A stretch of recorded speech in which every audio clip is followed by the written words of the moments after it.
नमस्कार दोस्तों, आप सभी का हमारे YouTube channel English with B2 में बहुत बहुत स्वागत है। तो दोस्तों, आज मैं लेकर आया हूँ आपके लिए एक नई कहानी, नई स्टोरी, जिसका टाइटल है द टोर्टोइस एंड द बर्ड। टोर्टोइस का मतलब होता है कछुआ, एंड द बर्ड, बर्ड होता है पक्षी। ये पक्षी और कछुए की कहानी है। इसका आप हिंदी में अनुवाद सीखेंगे तथा नए नए वर्ड्स और उनके हिंदी में अर्थ जानेंगे। तो चलिए शुरू करते हैं। Let start without delay. A tortoise was resting under a tree. Under means होता है नीचे, किसी चीज के नीचे, जैसे अंडर ट्री, पेड़ के नीचे। रेस्टिंग मीन्स वाज रेस्टिंग, मतलब आराम कर रहा था। रेस्ट मीन्स होता है आराम करना। वाज रेस्टिंग मतलब आराम कर रहा था। तो एक कछुआ था, वो एक पेड़ के नीचे आराम कर रहा था। ये हो जाएगा इसका अर्थ। On this tree, on means पर,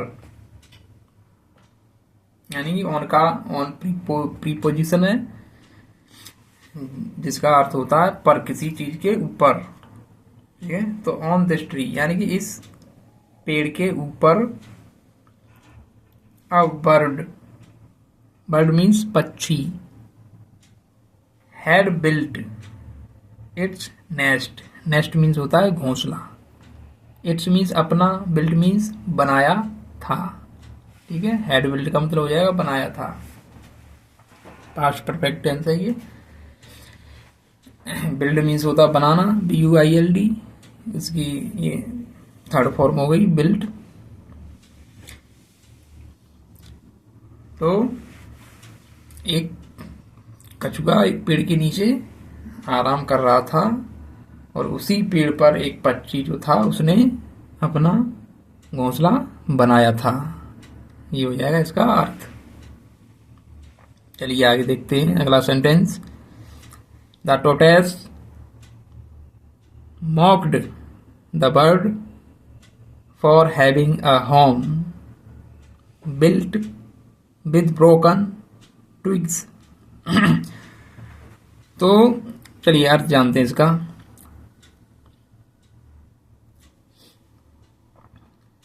ब्रोकन ट्विग्स का मतलब होता है टूटी हुई टहनियां। ट्विग्स मीन्स होती हैं टहनियां, जो डालियां होती हैं, छोटी छोटी लकड़ियां टूटी हुई, उससे ठीक है बना हुआ घर।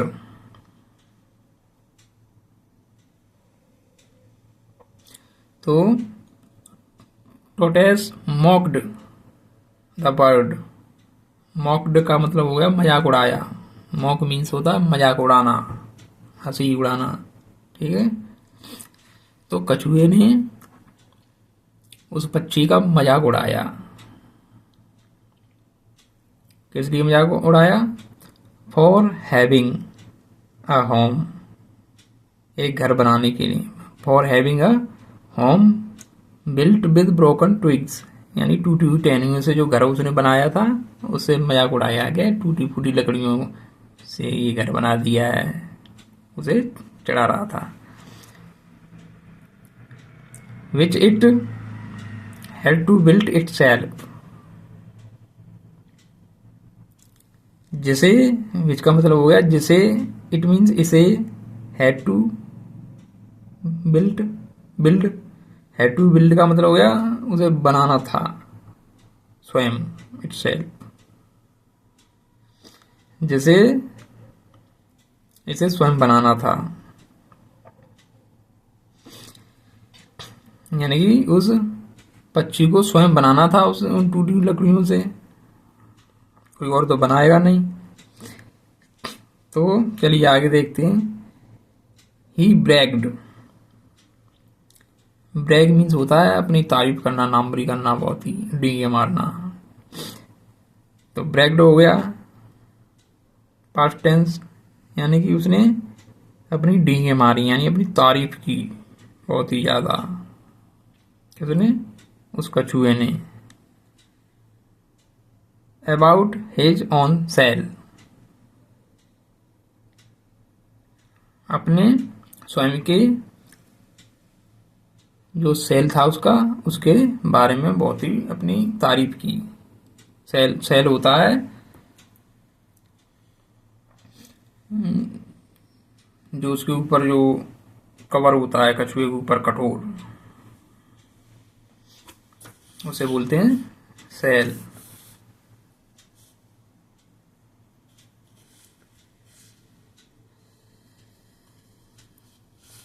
चलिए आगे देखते हैं।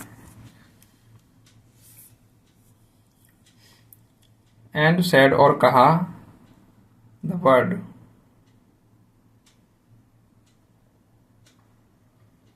चिड़िए से, उस पक्षी से कहा, must be jealous. Must be का मतलब होता है हो रही होगी, मस्ट बी का मतलब होना होता है। जीलस मीन्स जलन, यानी कि उस चिड़िया को जलन हो रही होगी।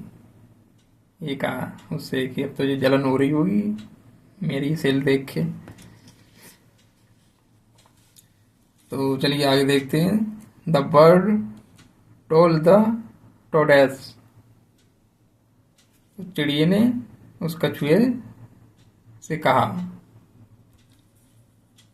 That its nest might be shabby, shabby, shabby, sorry, shabby. Shabby का मतलब होता है टूटा फूटा, जर्जर।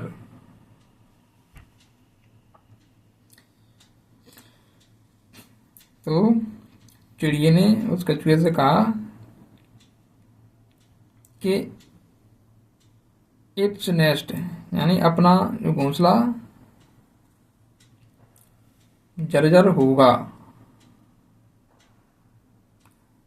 भले ही, लेकिन बट इट हैड स्पेस, लेकिन इसमें जगह थी, फॉर इट्स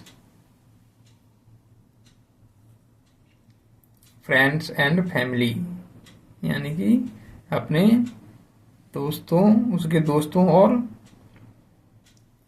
परिवार के लिए जगह थी। भले ही टूटा फूटा घोंसला था वो, लेकिन उसमें जगह थी।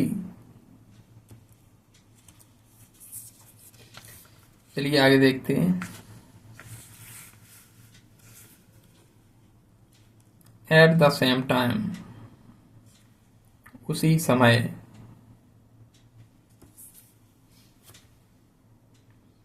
The tortoise shell could never accommodate, accommodate का मतलब होता है समायोजित करना, यानी उसमें रहने योग्य जगह होना। ठीक है, अकोमोडेट का मतलब हो गया उसमें समायोजित करना। तो anyone else except the tortoise himself,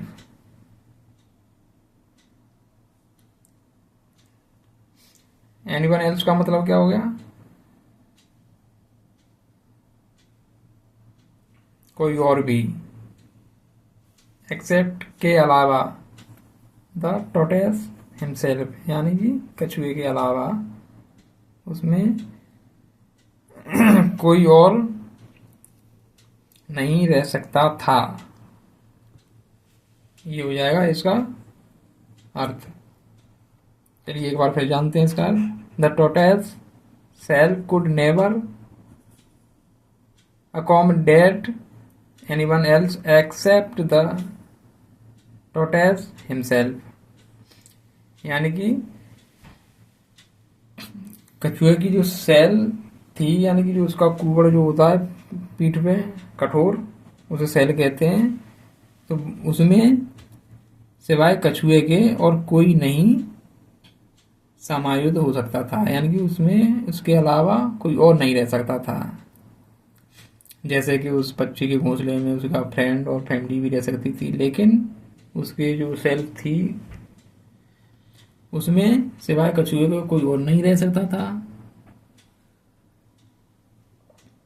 चाहे आंधी आए चाहे बारिश आए, उसे ही बस सुरक्षित वही रह सकता है, केवल कछुआ सुरक्षित, उसमें किसी और को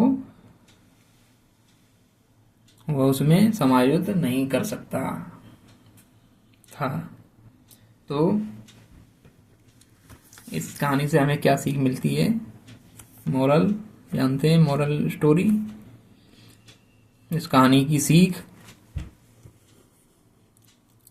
अ क्राउडेड हट।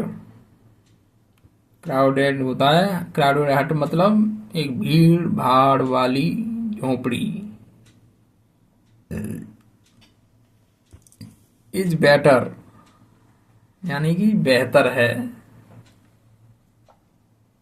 यानी कि अच्छी है। देन मतलब देन अ लोनली मेंशन, यानी कि अकेली हवेली से।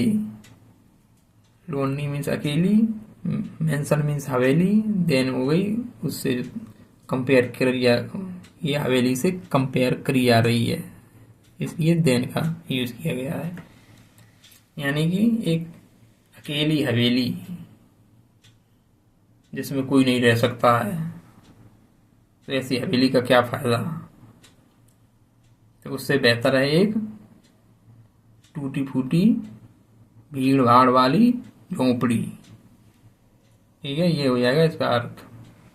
यानी टूटा फूटा घर ही बेहतर है एक आलीशान महल से, जिसमें कोई रहने लायक ही नहीं हो, कोई रह ही नहीं सकता उसमें, तो वो तो बेकार है। ये होगा इसका अर्थ, इससे हमें ये सीख मिलती है। तो आज के लिए हमारी ये कहानी यही समाप्त होती है।